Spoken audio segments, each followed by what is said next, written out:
Good morning once again. We're getting to the very last part of the show. You're watching TV47 Breakfast, and my name is Freddie Ndimuli. Today being a Thursday, it is that segment we call Man to Man Talk. Today, we're saying, dear women, the man you love may be healing too. Yes, men do go through a lot of things. Some of them may not be able to express what they're going through. But yes, it is true. That man you live with, that man you care about, could be healing as well. This is a discussion we want to have this morning with these three gentlemen in studio. On my immediate right, Dennis Kiarie, mental health advocate and anthropologist. Karibu sana. Thank you. It is your second time on this panel. This is my second time. Karibu sana. Yeah. Edgar Njiru, sociologist and lawyer, joins us this morning. Karibu sana. Thank you. Thank you. And Pastor Dennis Mwangi. Thank you. Karibu sana. Asante. It's good we have you three gentlemen in studio today. Awesome. Now, this is a very interesting topic because it could be an issue about communication.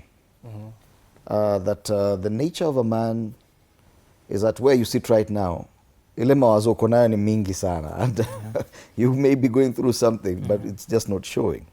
So, because men go through childhood wounds, previous heartbreaks, career failure, grief, maybe I've lost a loved one, cumulative weight of being strong and fixing it yourself, while still showing up as partners, providers, or protectors. So they say that healing rarely takes a linear perspective. Things do happen. People heal in different ways. And probably let's just hear from your own perspective, if at all you have ever gone through healing, or you're going through healing right now, and how you're handling it. Let's start with you, Kiarie. Is it something that you're going through or have gone through, and how does it look for the people close to you? So first of all, I'm going to have to say that healing is not a destination.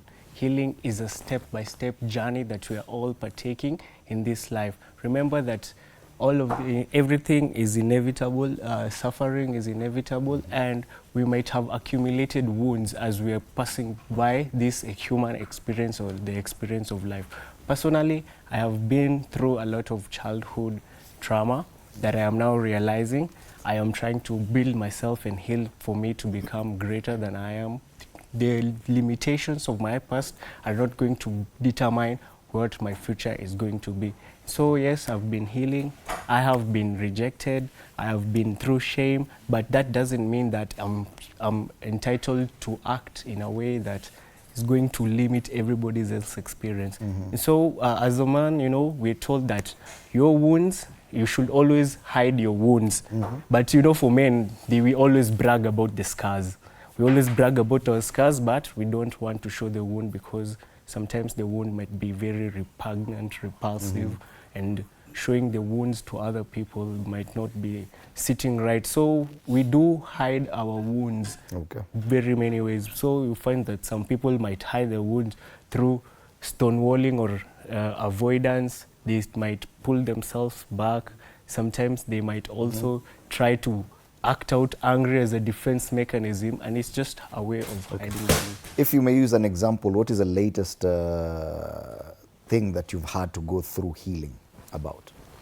So personally, my past, I have just realized that there are things that I was never aware of as a kid, but as growing up, those things end up affecting you.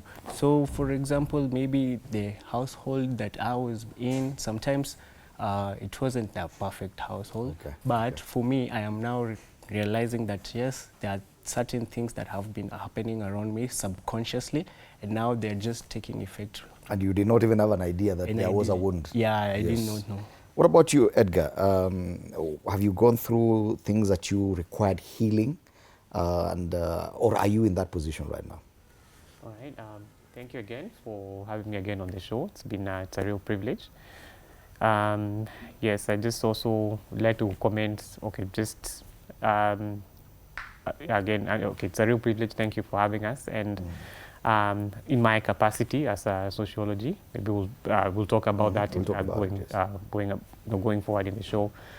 So yes, just like my friend, and I know that just like many other men, yes, there are these have gone through things that that I'm continuing to recognize the impact that they had, you know, the way the outlook, you know, on life, and yeah, just, you know, recognizing that, okay, fine, you know, these things happened. Example being, you know, growing up, the school, you know, you talk to family, you know, there was a bit of that, and just, you know, continuously recognizing that these things did actually change the way I, you know, looked at life. I mean, not just relationships only, but I mean, life in general, work, you know, the ambitions you have, and so on. So even failed ambitions would require healing. Yes. Like you really wanted to become a certain, probably a pilot, you failed, and you're still healing from that. Exactly. Yes. Yeah. Pastor, what about you? Is it something that pastors go through as well? You know, you look at pastors and say, hey, this, we are aligned. I mean, definitely, we are all healing from something. Yeah? It could be traumas, it could be family issues, it could be lack of not becoming what you wanted to be. And so yes, definitely we are all healing. I'm personally also going through my seasons of healing in many different ways. For example, you've asked the question of if there's something specific we are all healing from. For me, I think mine is based on most of the things I wanted to be, and I'm not there yet. And you know, when you sit down as a man by yourself, there are many things that come, you know, to your mind, and you begin to think, where am I coming from? Where am I right now? Where am I going? Are these things ever going to happen? Are these things ever going to come to pass? I have desires. You know, men are looked upon as leaders, as priests, as people that we can look up to. And you know, many times when we don't accomplish then those things that we want to accomplish, they begin to just take a toll on us. They begin to bring us down. So I feel like, and I like it, because even if when you look at how things are happening right now, I've actually had so many women say we feel like men are realizing themselves, because it was all about men going out and men becoming and men showing up. But I've had many of them say, you know what, we feel like men are realizing themselves. We are having a little bit more of meetings for ourselves, a little bit more of hiding for ourselves. I've actually tried to do a research on, and I've actually seen it with events that are happening around.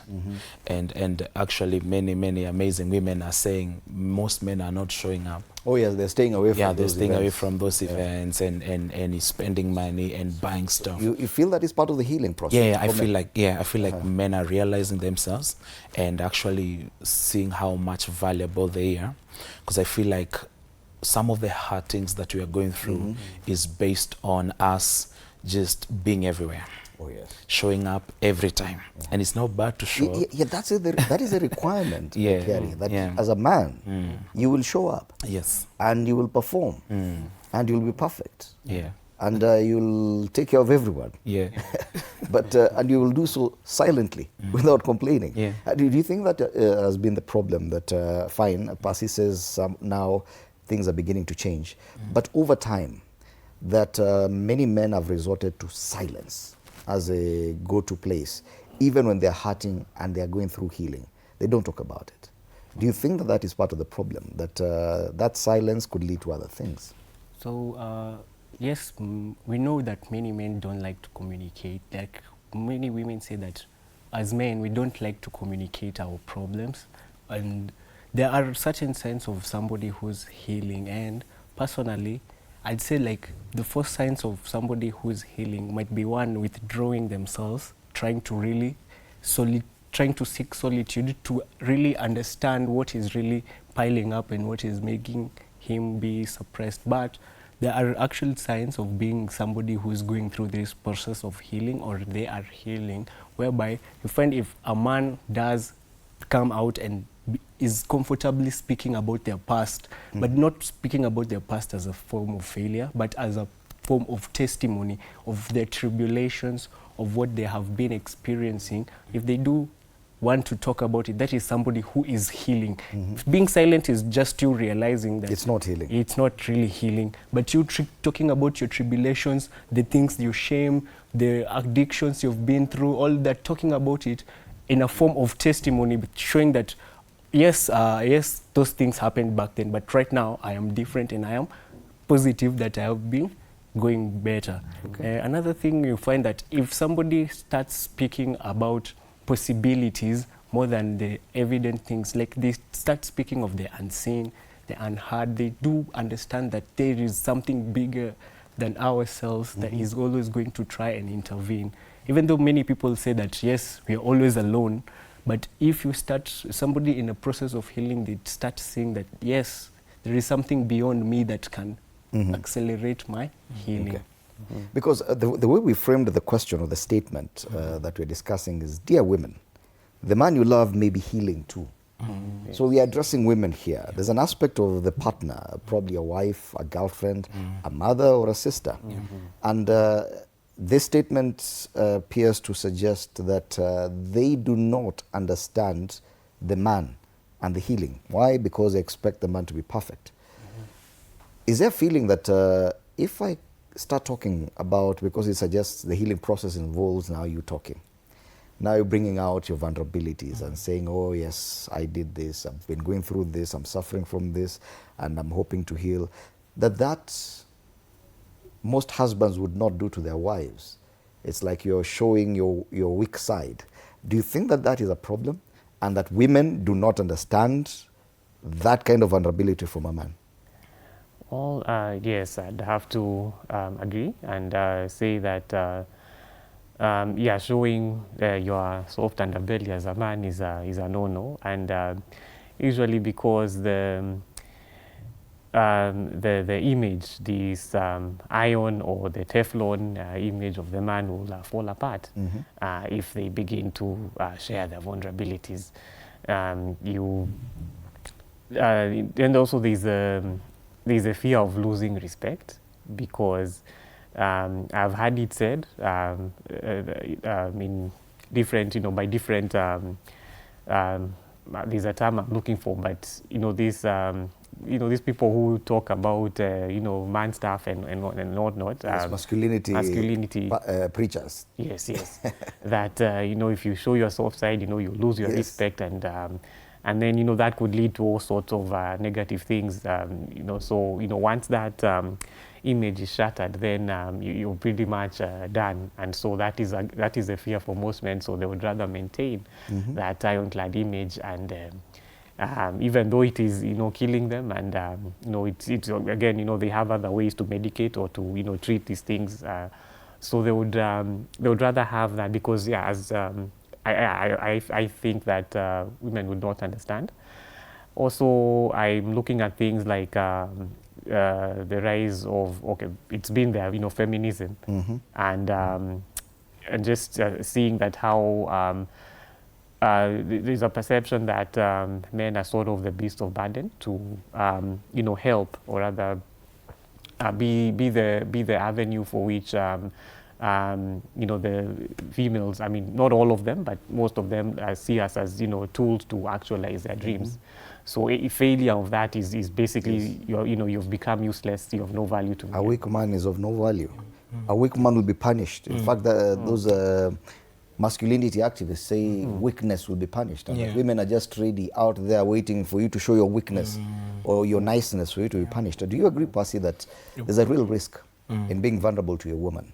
And hence this statement, dear women, the man you love may be healing too, that there is misunderstanding or a lack of connection between partners of opposite gender when understanding the man and why he acts the way he does. I mean, when you think about it, I feel like one of the main issues that we go through even as men is lack of identity. Because if I know who I am, actually if I don't know who I am, I become who I'm not. So the only way to become that which I'm supposed to be is by definitely understanding who I am. Because I feel like if I know who I am, I can be vulnerable and be okay. if I don't know who I am, I'm actually very scared to put it out there to anyone.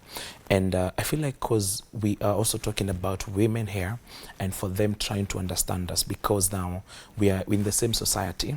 They are our mothers, our sisters, our wives, our girlfriends. It means then we have to find a way on how we can coexist, because you know they share a lot, they open up. But you remember now as a man, we don't do things the same way. We don't actually bring out who we are the same way. They are able to talk more, they are more emotional, we are more factual. You know, we are more we talk about facts, we put facts on the ground, while they are a little bit more emotional.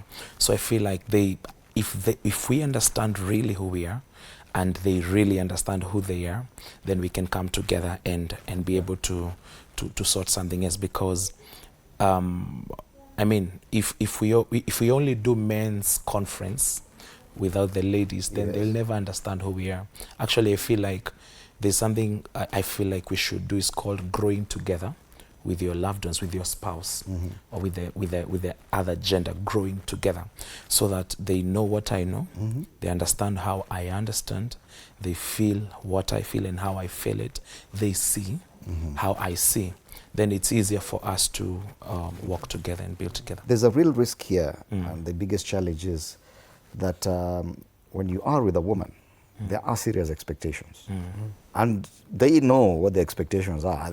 If there's one thing clear about women is, I know what I expect from this man. And it would look like when you say you're healing, probably because of grief or loss or something, that it could be seen as an excuse for you not to perform the way you should.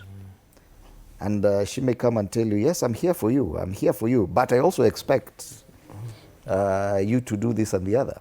Do you think that that is a problem? That women, yes, they may feel and empathize, but the expectations still remain. That even as you heal, ujue bado tunakungoja ufanye one, two.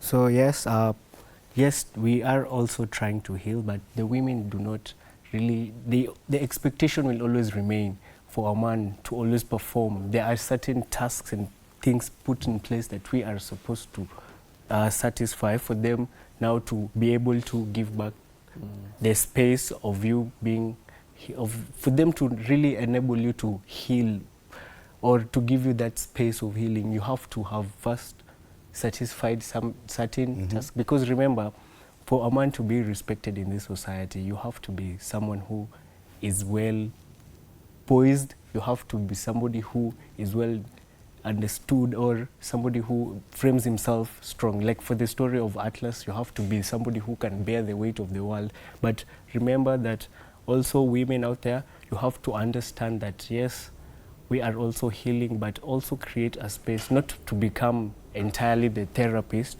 but to give a space like a landing platform whereby yes, you can be vulnerable, yes, you can have yes, you can go through what you're going through, but also the things that has people put place for you to do, those expectations should also be met, but also try to empathize that sometimes the things that somebody goes through, they have to first try and evolve and try to understand themselves fully for them to grow.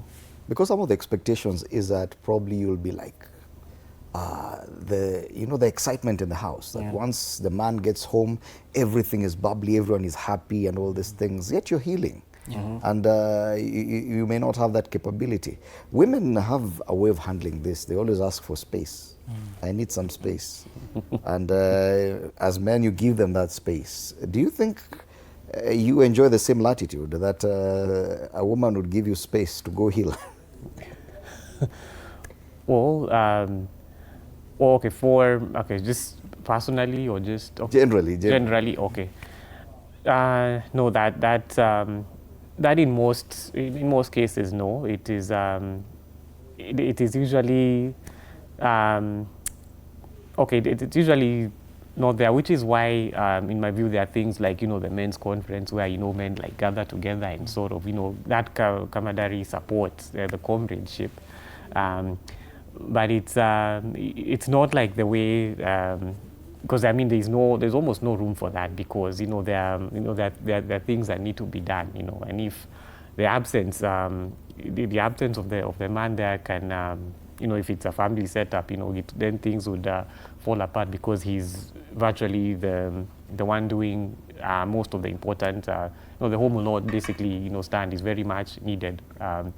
So not like so I mean, there's almost no room for you to say that I need my space. I mean, to go where there's all these duties and responsibilities that are waiting for you. Yeah, but does a man really need space to heal?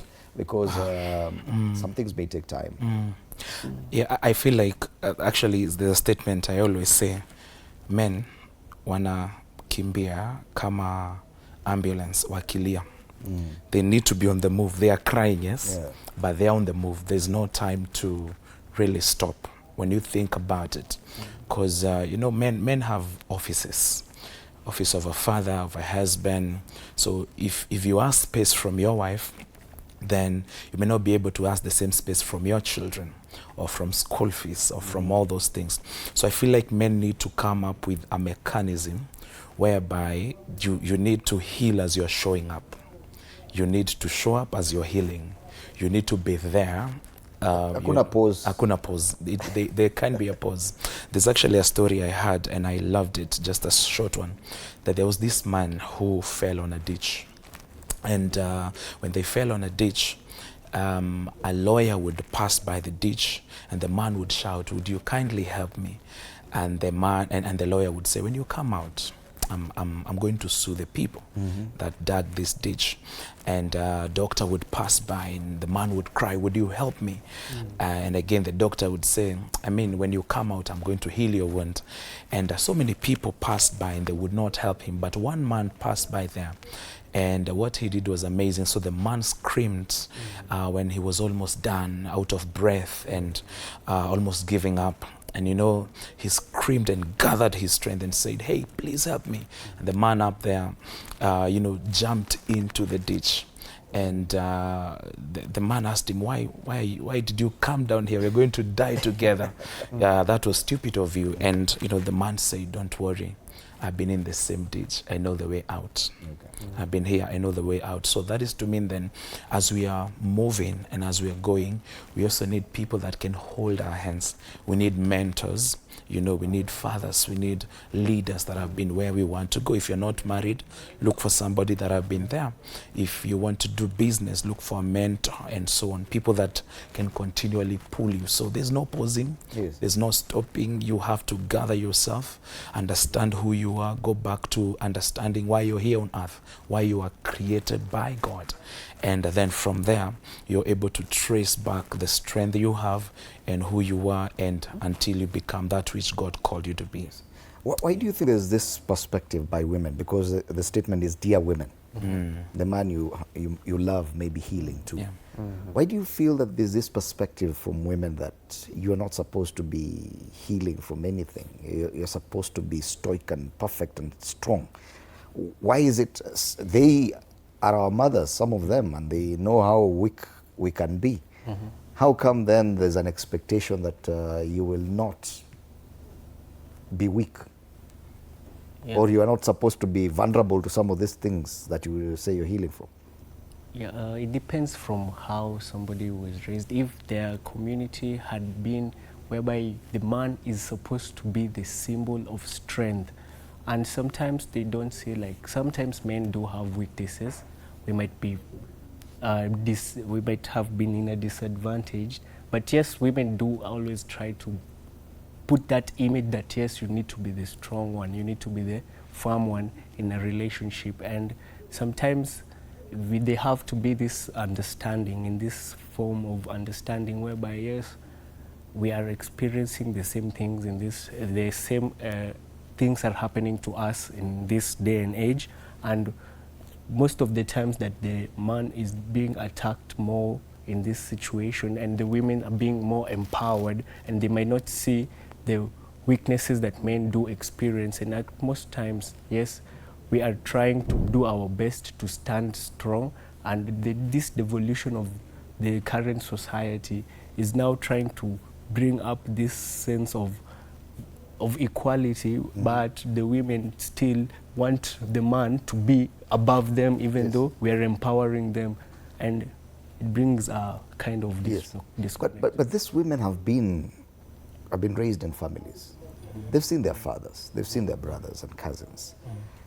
And it cannot be said that the men they've grown up with have been perfect. They may have seen their parents go through grief, or their brothers go through addiction or something, and they're healing. How come that they still expect that this husband of mine should not really be going through healing? Yet they've seen men in their lives go through the same. It's a good, good question. So there are many things. I mean, there isn't a single like cataclysmic factor. I think there are just a multitude of factors. The first being socialization.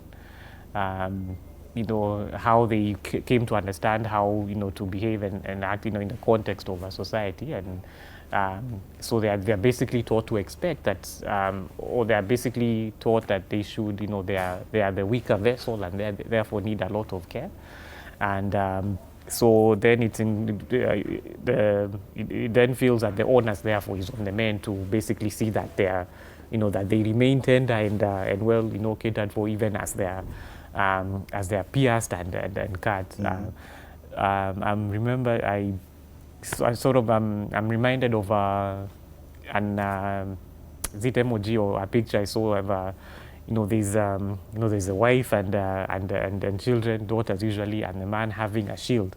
Then there are these flaming arrows and darts being thrown, and he's holding all that. So it just goes to show that the man being socialized. I mean, rather the ladies are socialized to view them as these superheroes who are not vulnerable in any way, to basically act as that barrier, that wedge from danger and so on.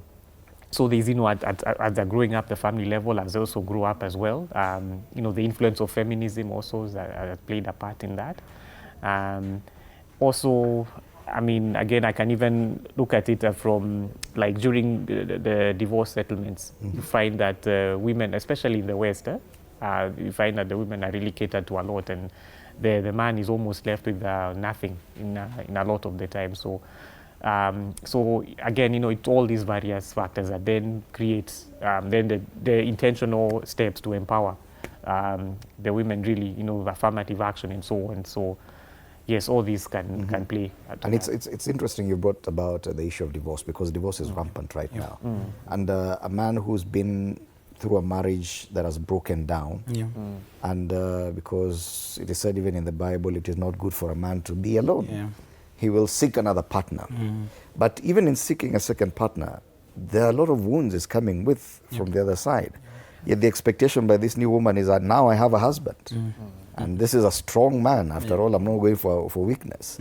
How do you reconcile with that? Because it still has to go through healing. The new woman is not interested in what you've gone through. They want to be fed. They want to enjoy the marriage. They want to enjoy everything new. I mean, for me, that's a big question, because this thing is happening all over. And I feel like every man that needs to step in back to that space of love and being a husband and a father, they need to take time. They need to take a while, to just try and be okay first. Not fully, just take a while to heal from deep inside. I believe, even as we're talking to women, that you are as strong as the people that are surrounding you. Then if the people that are surrounding you are not strong, then you're not strong.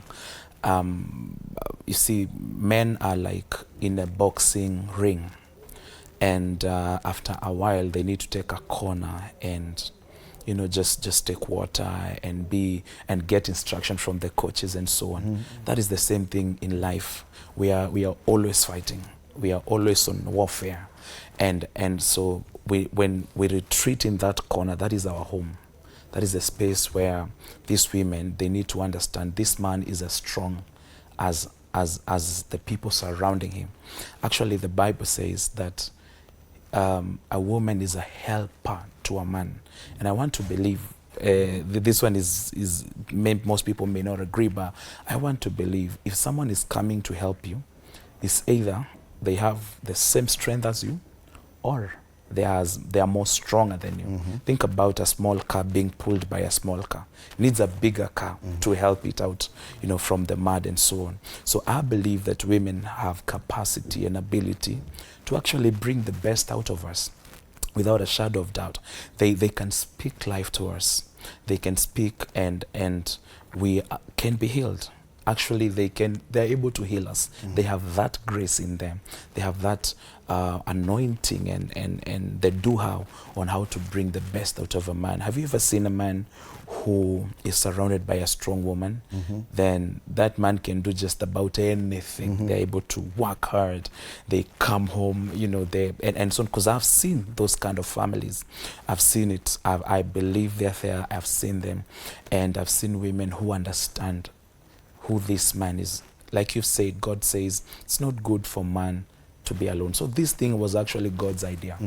Yeah, man was just chilling with the animals, and God said it's not good. They shouldn't be alone. Yeah. So ideally, because now, and you've seen this trend that you mentioned, the fact that men are now retreating to other men.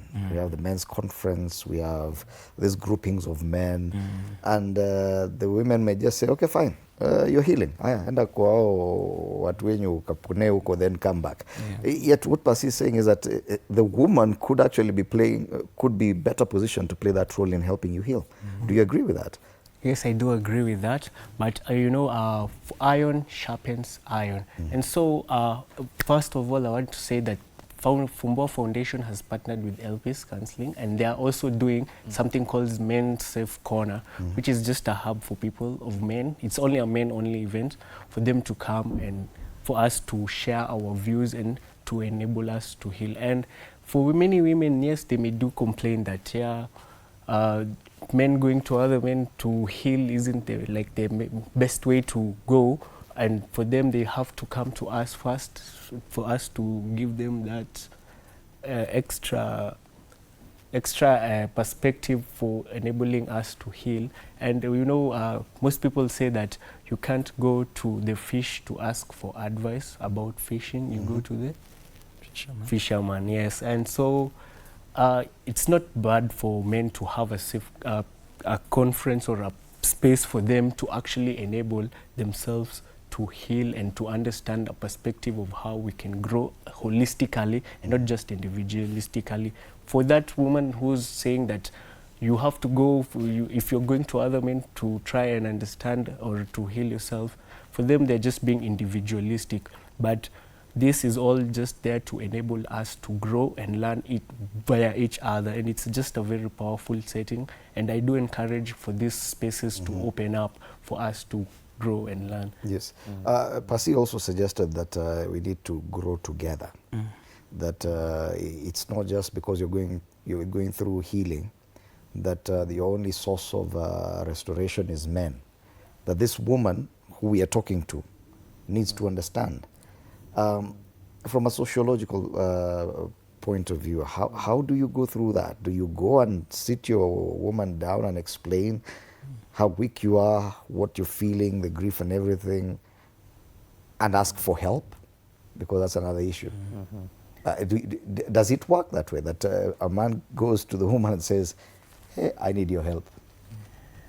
Well, yes, there is, communication really does play a role, because even though we understand that the man has gone through things or is going through things, it's not it's not an excuse for us to hold that thought. Yes. And I'll come to you shortly, because we do have a caller.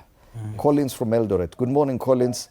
Thank you for following this conversation. And what is your contribution this morning to the discussion we're having?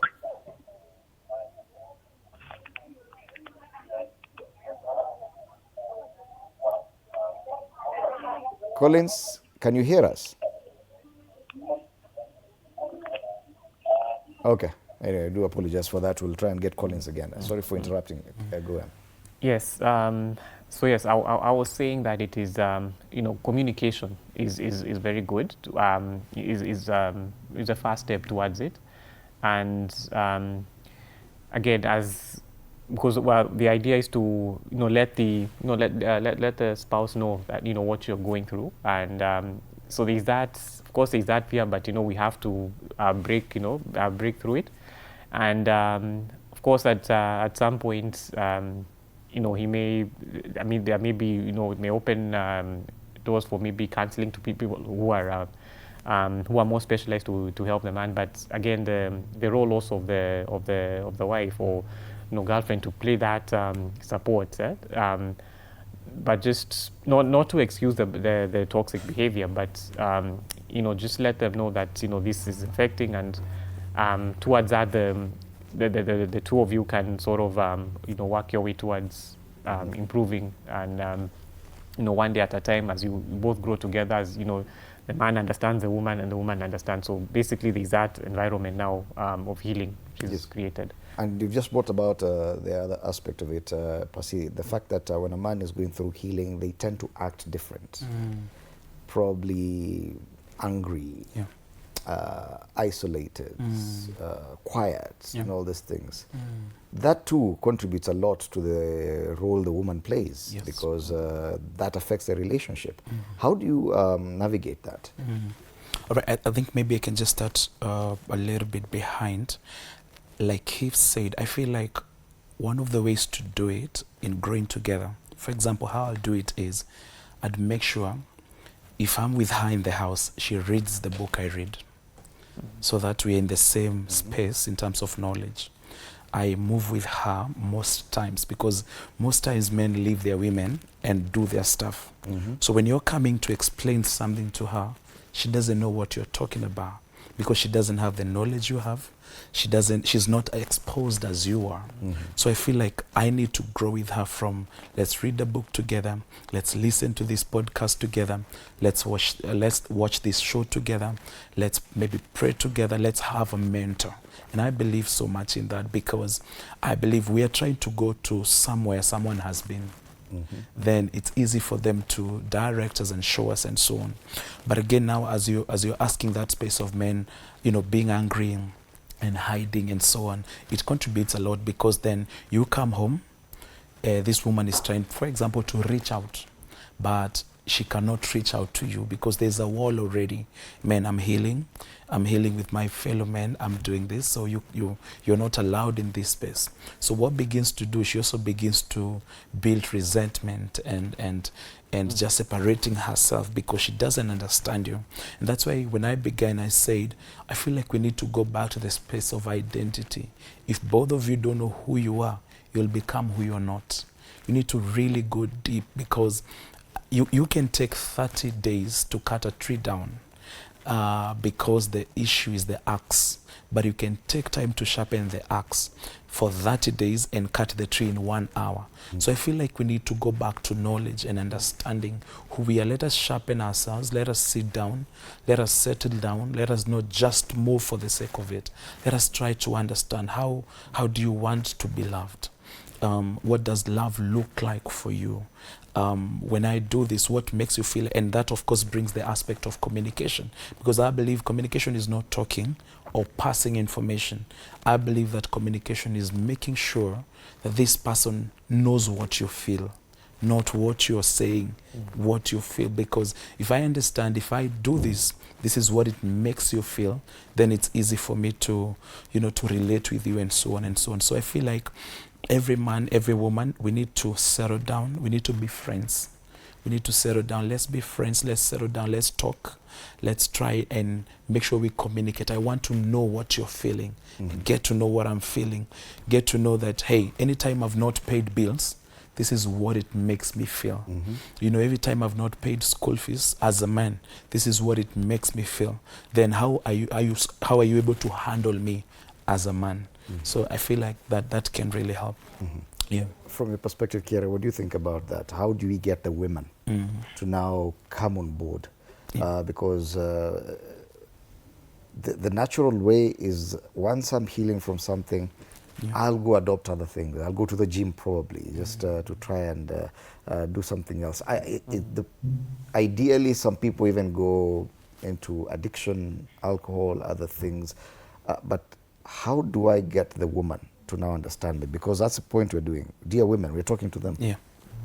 The man is healing. Mm-hmm. Yeah. So I want to first say that women, we need to first of all understand that we are all different in the makings. We are all different. We see things differently, and we need to start to uphold this sense of, yes, you might be in a process of healing, and you might not agree with the way as we're using the means that we're using to heal, but for the general of all, it's us trying to enable a good experience for everybody and a world whereby we can all live and coexist together. And personally, I'd say that first of all, we need to try and understand ourselves first and foremost, try to understand what we're doing, and also try to learn that love is something we build on the journey, and it is all about accepting who we are first and enabling us a space, or enabling somebody to grow and heal from that space,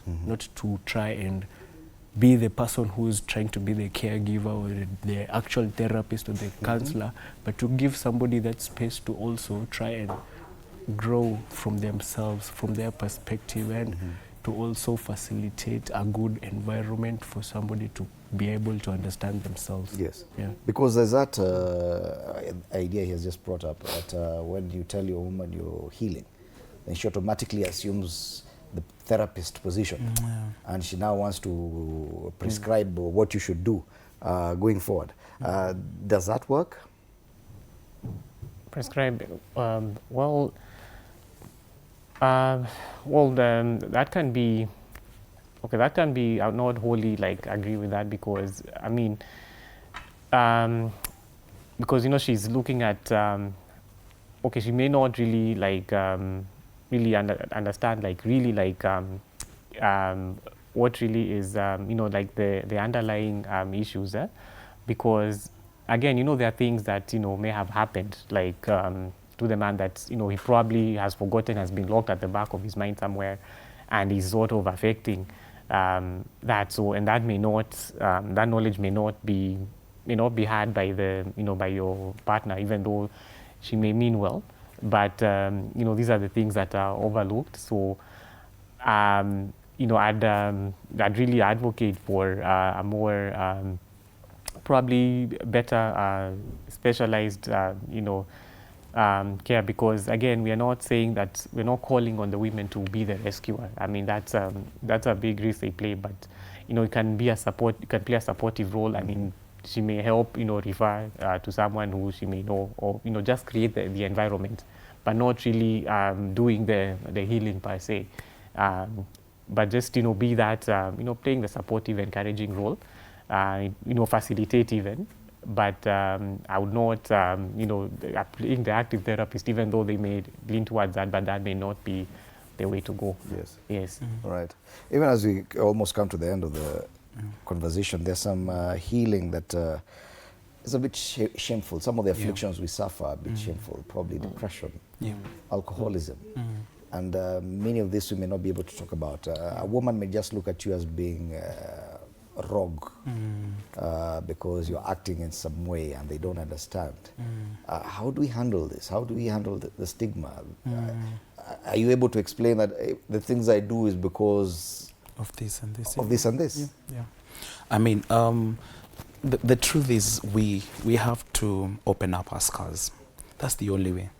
If we don't open up our scars and our wounds, then we are not able to heal.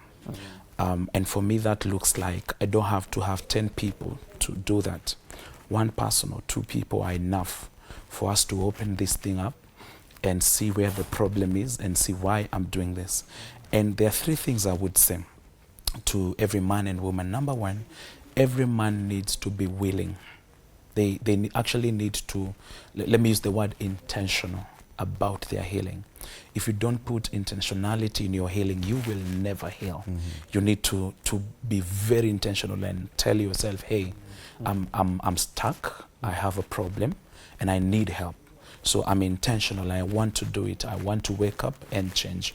I want to wake up and change my activities. I want to wake up and be a better man and do better. Then the second thing is the women need to be willing to help. the intentionality of men. They need to settle down and see, hey, this is where this man is, and I need to come in and help him. Maybe, as he said, make that environment peaceful. Make sure that home is where he wants to go after he's beaten up during the day at work and in the world. He needs to come home. I need to create a landing space. It's just like a plane. When it wants to land, it can't land on rocks. It needs a smooth landing. So the woman needs to be that smooth landing. And then thirdly, both of you need to understand this is where you came from.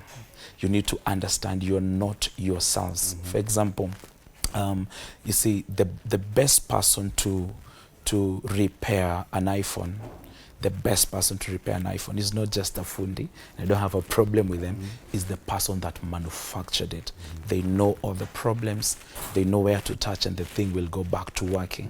And I feel like most of us we've escaped from the reality of understanding this is where we came from, and that is from God. He is our source. We are the resource. When you take a fish from the water doesn't die, the fish dies. When you take the plant, either a tree from the ground doesn't die, the soil doesn't die, the tree will die. When you take a man from God, then the man will die and not God. So we need to go back to the source and go back to this person that knows, hey, when I touch this, you'll be okay. This is your issue. Present everything to God. I mean, no man came from nowhere. We have to go back to our source, which is God, man. Very well put. Yeah. Yet when dealing with, let's say, alcoholism or depression, the victim may not really feel the shame. It's the people around him, his closest family members, his wife, who may carry the burden of shame. Yeah. And do we understand probably where the woman comes from when now helping or supporting this person heal? Probably an alcoholic husband who doesn't know. Anaanguka tu kwa mitaro huko. Ni bibi ndo anapata hiyo aibu. Then how does she come and assist you as well? Those are the challenges, don't you think? Yeah. So first of all, from the woman's perspective, for maybe the person is bringing a bad name to the families, to everybody, and everybody is watching, and him for himself, he may see that the problem is actually, you have to say it like this, the problem is actually the solution. You have to look at why he is going and inclining into that alcoholic phase, because there is something deficient in that person, that now he's relying on external sources to try and satisfy his own inherent and internal needs, or something that is missing inside them. And for that woman, she might try to intervene or try to change them, but they have to understand that healing begins with the person themselves. They have to foster an environment for them to actually want to accept for the healing.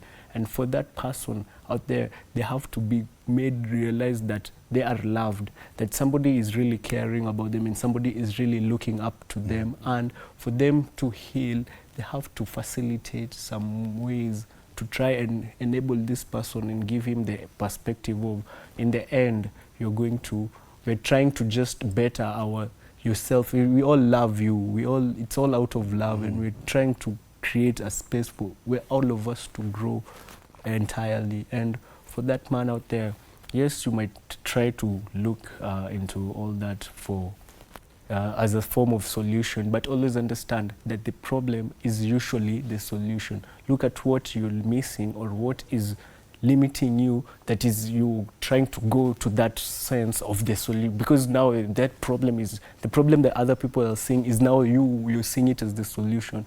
And now the woman now has to find a way of trying to create a better solution for that person, for them to enable to change their vision and understand that yes, it might affect their mental health, and yes, personally, yes, they might go and end up in a bad place than they are actually right now. All right.